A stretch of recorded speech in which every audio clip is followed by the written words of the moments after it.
Lalapitan ko siya kasi malabo. Parang X, malabo ng balikan. Ayan o, ayan o. Ayan o.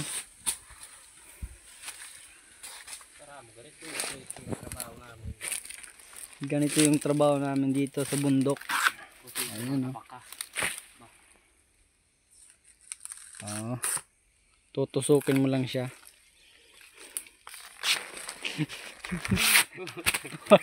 Huwag kang tumawa.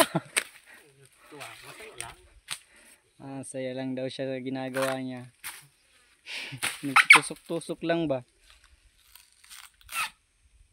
Tagalogin mo. Ay, ano mo? Tagalogin mo. Tagalog da. Sige ba? Ano naman video mo?